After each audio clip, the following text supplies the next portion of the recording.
A viagem começa no cânion do rio Blythe, um dos maiores e mais impressionantes do mundo. A oeste fica Sun City, um dos melhores destinos de férias. É uma cidade africana perdida, cercada pela floresta. Ao leste fica a sede oficial do governo sul-africano, Pretória. Em 1994, o presidente Mandela foi empossado na escada do parlamento. Ao sul se situa Joanesburgo, a maior cidade do país, apesar de ter apenas 150 anos. O crescimento explosivo se deveu à descoberta de ouro. Em 1886, um agricultor achou um diamante no terreno dele, atraindo uma enxurrada de garimpeiros. Assim, nasceu o destino final da viagem, Kimberley, que já foi a capital mundial do diamante.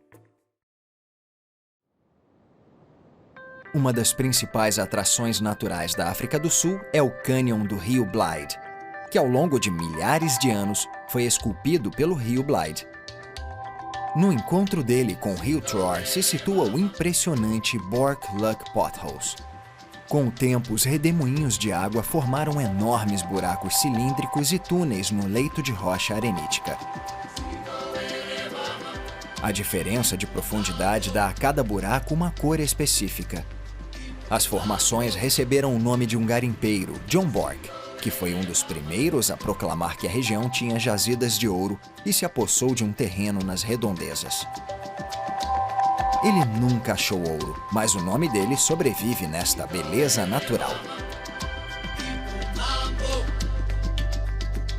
O cânion do rio Blythe tem 25 quilômetros de extensão e cerca de 750 metros de profundidade. É o terceiro maior cânion do mundo, menor apenas que o Grand Canyon, nos Estados Unidos, e do cânion do rio Fish, na Namíbia. Mas ele é o maior cânion arborizado do mundo por causa da viçosa vegetação subtropical.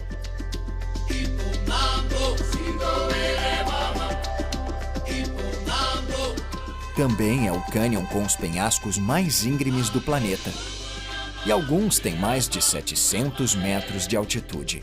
A palavra Blythe significa contente ou feliz e é um antigo nome holandês dado ao rio e ao cânion por uma expedição de Voortrekkers de 1844.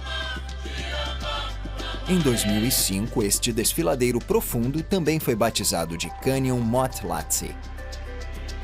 Uma das paisagens mais conhecidas é a dos Três Rondavéus, que são 3 cumes redondos com vegetação e picos pontudos. Eles lembram a casa redonda tradicional africana chamada rondavel. Estas formações rochosas também são chamadas de Três Irmãs. Agora, esta paisagem deslumbrante faz parte da reserva natural do cânion do rio Blythe, de 27 mil hectares. No limite da reserva estão as Lisbon Falls, as cataratas mais altas desta parte do país.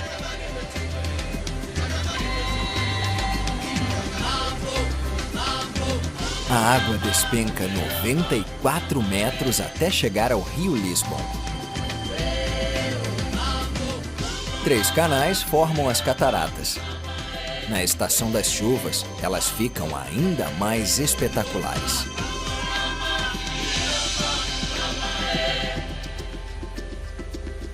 Elas foram descobertas por portugueses, que as batizaram de Lisbon em homenagem a Lisboa.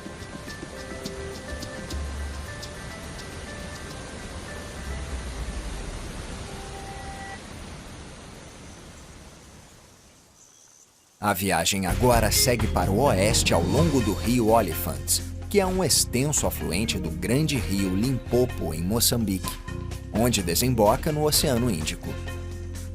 A água é marrom por causa da terra rica em ferro, que é levada quando ocorre chuva forte. Este rio se tornou um dos mais poluídos da África do Sul. E desta vez, não foi por causa de dejetos humanos nem industriais, e sim devido à proliferação de algas verdes. A terra rica em ferro também criou campos coloridos nos vilarejos e nas cidades que contornam as margens do rio. Seguindo a oeste, a viagem passa por uma grande área rural conhecida como Veld, na África Austral. Tem semelhanças com as pradarias da América do Norte e com os pampas da América do Sul. No meio dos arbustos, há um pequeno grupo de majestosas palancas negras. Estes animais podem ser muito agressivos em situação de perigo e se defendem violentamente de leões, hienas e, em especial, de leopardos. Como último recurso, eles deitam e se defendem com os chifres que parecem sabres. Esses chifres magníficos são muito estimados por caçadores, que em reservas de caça bem administradas pagam milhares de dólares para matar um antílope macho grande. Em 1979, um magnata da hotelaria chamado Sol Kerzner abriu um novo resort no que se tornaria a província noroeste da África do Sul, Sun City. É um dos melhores destinos de férias do país e até do mundo. O hotel principal foi construído para parecer uma cidade africana perdida, cercada por florestas, riachos, cachoeiras e piscinas. Também é possível fazer um safari. Além disso, o resort tem 2 campos de golfe, apartamentos para locação e um lago para barcos e esqui aquático. O público-alvo é o mercado de luxo, com cassinos, restaurantes, boates e shows de cabaré. Mas em 1979, quando foi inaugurado, o apartheid ainda estava em vigor e o resort ficava num estado declarado independente pelo governo sul-africano, mas não era reconhecido por nenhum outro país. Sendo assim, o resort podia oferecer jogos de azar e shows de cabaré, atividades que eram proibidas na África do Sul. Em 1994, a região ao redor de Sun City foi incorporada à Nova África do Sul e agora é um destino multicultural que recebe turistas do mundo todo. Este resort de surf e safari fica a apenas 2 horas de carro de Pretória, uma das capitais da África do Sul, e a próxima parada da viagem. A África do Sul tem 3 capitais. A Cidade do Cabo é a legislativa, Bloemfontein é a judiciária e esta aqui é Pretória, a sede administrativa do governo. Também é onde estão situadas todas as embaixadas estrangeiras. O prédio mais famoso e um dos mais visitados por turistas é o Union Buildings, a sede oficial do governo sul-africano e o gabinete do presidente. Em 1909, o arquiteto Sir Herbert Baker foi contratado para projetar esta impressionante sede do governo para a recém-formada União Sul-Africana. Mas talvez o evento mais histórico e relevante tenha ocorrido aqui, na escada do Parlamento em 1994, a posse do presidente Nelson Mandela, depois de tantos anos preso e do fim do apartheid. Ele proferiu as seguintes palavras para a multidão: "Hoje, todos nós, com nossa presença aqui e com as comemorações em outras partes do país e do mundo, estamos conferindo glória e esperança à liberdade recém-nascida, da experiência de uma tragédia humana extraordinária que durou tempo demais, deve nascer uma sociedade de que todos os seres humanos se orgulhem." Pretória foi fundada em 1855 por Martinus Pretorius e batizada em homenagem ao pai dele, que virou herói nacional depois de ter derrotado os Zulus na Batalha do Rio Sangrento. Então, é de se esperar que a cidade tenha sido o centro do regime do apartheid. E desde o nascimento da Nova África do Sul em 1994, Pretória se transformou numa cidade multicultural. Os milhares de turistas que vêm todos os anos podem conhecer muitos locais históricos e museus. Tudo isso conta a história desta cidade muito conservadora. Um dos maiores espaços abertos é o Burgers Park, que foi fundado como jardim botânico em 1870 e agora é um monumento nacional. No lado sul fica a Melrose House, um exemplo elegante de arquitetura colonial vitoriana. Foi aqui que o Tratado de Paz, que pôs fim à Guerra dos Boeres, foi assinado em 1902. Com um passado de milhares de anos, o Museu Nacional de História Natural é o guardião do patrimônio da África do Sul e lar de uma gama de fósseis de hominídeos muito importantes. Uma das figuras mais influentes da África do Sul do século XIX foi Paul Kruger, que foi presidente de 1883 a 1900. A casa dele, construída em 1884, agora é um museu. Ela é branca assim porque usaram leite em vez de água para fazer o cimento, que era de baixa qualidade. Esta também foi a primeira casa da cidade a ter energia elétrica. Ao sul de Pretória se situa o monumento Voortrekker, de 40 metros de altura, erguido em homenagem aos pioneiros da África Austral e à história dos Voortrekkers, que deixaram a colônia do Cabo no fim dos anos 1830 para formar o Estado Livre de Orange, por causa de atritos com o governo colonial britânico. Ele foi construído nos anos 1940 numa colina que agora é chamada de Monument Hill, apesar de a ideia ter sido apresentada ao presidente Kruger nos anos 1880. Agora, esta é uma das principais atrações históricas do país e o único patrimônio nacional com grau de proteção 1 em Pretória. Uma autoestrada movimentada liga Pretória à maior cidade do país, localizada a 60 quilômetros ao sul, Joanesburgo. Esta é a maior cidade da África do Sul e tem uma população urbana de cerca de 8 milhões de pessoas. Mas tem menos de 150 anos de idade. Em 1886 encontraram ouro aqui, e garimpeiros da África e do mundo todo vieram para esta região e criaram uma Eldorado moderna. De fato, a cidade fica na província de Gauteng, que significa lugar de ouro. Atualmente, Joanesburgo é o coração comercial e financeiro da África do Sul e é disposta numa planta ortogonal que permanece inalterada desde a fundação da cidade. As ruas são estreitas e sombreadas por arranha-céus de concreto, criando quase um efeito de túnel. Em termos de arquitetura, Joanesburgo é uma combinação de estilos, refletindo décadas de crescimento rápido e indiferença em relação à preservação histórica. Pois boa parte dos edifícios vitorianos ornamentados construídos aos montes nos anos 1890 foi deixada de lado. Por sorte, nem todos os locais históricos desapareceram. Em 1896, os Boeres construíram um forte ao redor da antiga prisão para proteger Joanesburgo dos britânicos durante a Guerra dos Boeres. Mas os britânicos tomaram a cidade e os líderes Boeres foram encarcerados na própria prisão. Durante o Apartheid, só pessoas brancas eram detidas nesta prisão. A exceção foi Nelson Mandela, que foi mantido na ala hospitalar antes de ser julgado em 1962. Agora, com as mostras permanentes do museu e depoimentos pessoais de ex-detentos e carcereiros, os turistas podem aprender mais sobre as dificuldades que a África do Sul enfrentou para ter liberdade e democracia. Um dos museus mais importantes da cidade é dedicado à época do Apartheid.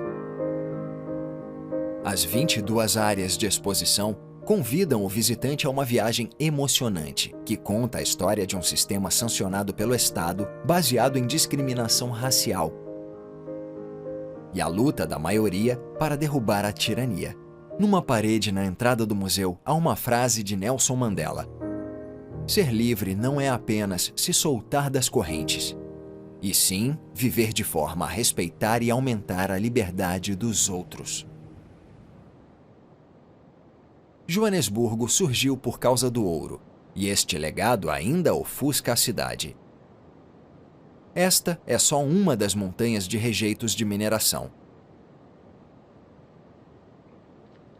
A corrida do ouro enriqueceu algumas pessoas, Mas o que restou agora representa perigo para muitos, pois estes rejeitos contêm urânio, chumbo, arsênico e outros metais pesados nocivos. No início do século XX, as mineradoras contavam com a mão de obra barata de migrantes africanos, e a maioria vivia em favelas perto das minas. Nos anos 1930, o governo branco começou a segregar as raças, o que resultou em townships, como esta de Soweto. Apesar de ser a maior cidade negra do país, a população só podia ter status de residente temporário. Soweto passou por muita agitação civil durante o apartheid e costumava sofrer repressões violentas. Em 1976, milhares de estudantes fizeram uma manifestação e cerca de 100 deles foram mortos e mais de 1.000 ficaram feridos. Os protestos continuaram até ocorrer a primeira eleição multirracial em 1994. Agora, Soweto é um lugar bem diferente. Tem casas novas, shoppings, um hospital grande e um estádio de futebol que sediou jogos na Copa do Mundo de 2010. O turismo também está crescendo. Um dos principais cartões postais são as duas torres de resfriamento de uma usina de energia demolida.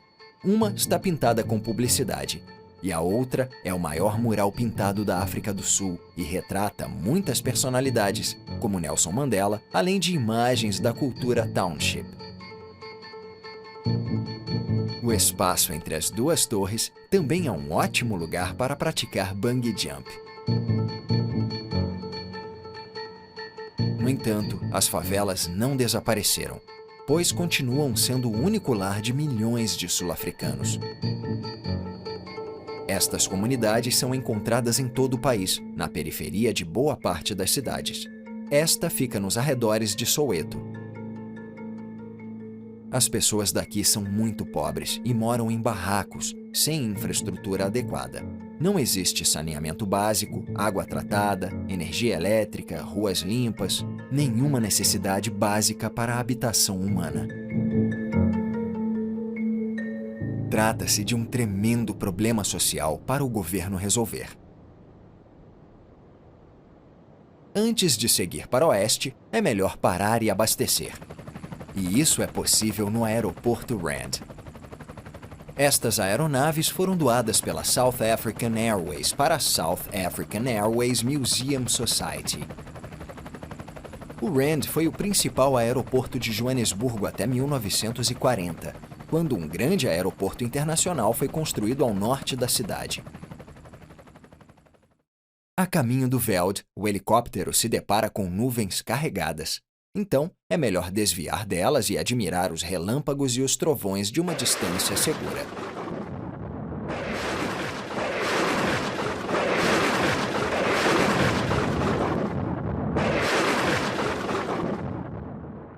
A viagem agora segue para o oeste, sobrevoando a terra rica em ferro que dá aos campos uma bela cor vermelha, antes de chegar à pradaria.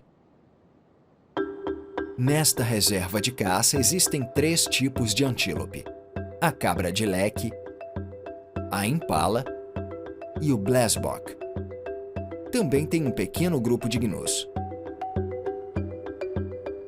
Numa reserva de caça, os ecossistemas são protegidos e a conservação é essencial. Quando a fauna nativa vive no próprio hábitat, é mais fácil ocorrer um aumento populacional.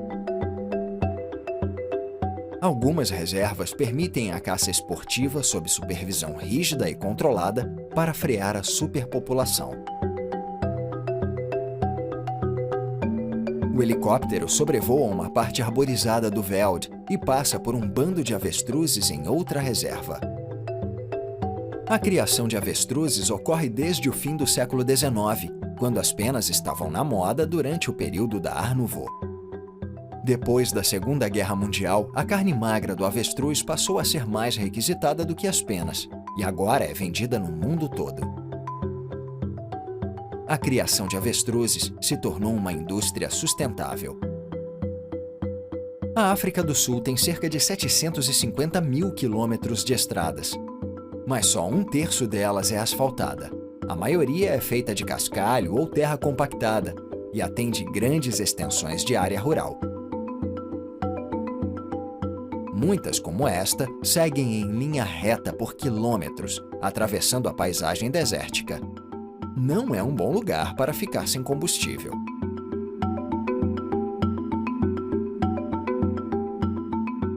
A sorte é que o helicóptero pode sair da estrada e seguir para o destino final. Em 1886, Erasmus Jacobs achou uma pedrinha brilhante nas margens do rio Orange, na fazenda do pai, onde agora é o Cabo Setentrional. Eles descobriram que a pedra era um diamante de 21 quilates e foi batizado de Eureka. 3 anos depois, um diamante ainda maior de 83 quilates foi encontrado perto dali. Ele foi chamado de Estrela da África do Sul e hoje seria avaliado em torno de 3 milhões de dólares. Isso causou uma corrida do diamante nesta área remota e a situação foi descrita como um estouro da boiada. Todos iam para o mesmo lugar, Kimberley. É a capital e a maior cidade da província do Cabo Setentrional e recebeu o nome do secretário colonial britânico, o Conde de Kimberley, em 1873. Agora é uma cidade moderna com ruas largas e arborizadas, parques, jardins, hotéis confortáveis e shoppings movimentados. Mas a saga extraordinária do passado, a aura de aventura e drama, parece onipresente. É fácil imaginar os garimpeiros, os vagabundos, os apostadores e as moças de má reputação que habitavam esta favela empoeirada. Em 1870, Kimberley era chamada de Nova Corrida, porque a região recebia hordas de garimpeiros que reviravam as margens do rio e escavavam buracos enormes, numa busca frenética por riqueza. Chegava a haver 30 mil garimpeiros trabalhando dia e noite.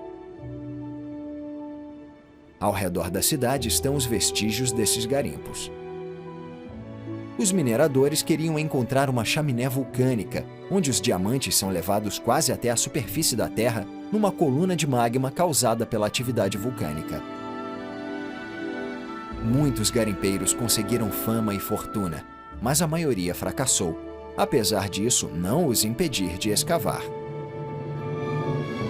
Talvez o melhor exemplo dessa busca por riqueza seja Colesberg Hill, no limite da cidade, que se tornou a mina de Kimberley, atualmente chamada de Big Hole.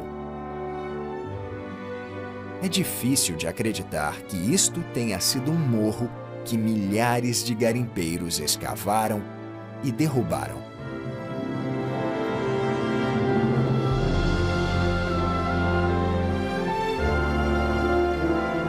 Tudo começou em 1872, e um ano depois que a escavação começou, o número de garimpeiros cresceu para 50 mil. Muitos homens morreram em acidentes no garimpo. As condições insalubres, a escassez de água e legumes frescos, além do calor intenso no verão, também foram prejudiciais. Em 1888, os líderes de várias minas decidiram unir os garimpos separados numa única grande mina, formando a empresa De Beers Consolidated Mines, que na época monopolizava o mercado mundial de diamantes. A De Beers operou no Big Hole até 1914, quando a mina estava com 215 metros de profundidade. Aos poucos, ela começou a encher de água, que agora tem 40 metros de profundidade. Em 46 anos, mais de 22 milhões de toneladas de terra foram escavados à mão, produzindo 3 toneladas de diamantes. O Big Hole agora foi transformado num museu a céu aberto, que tem um mirante com vista para o buraco.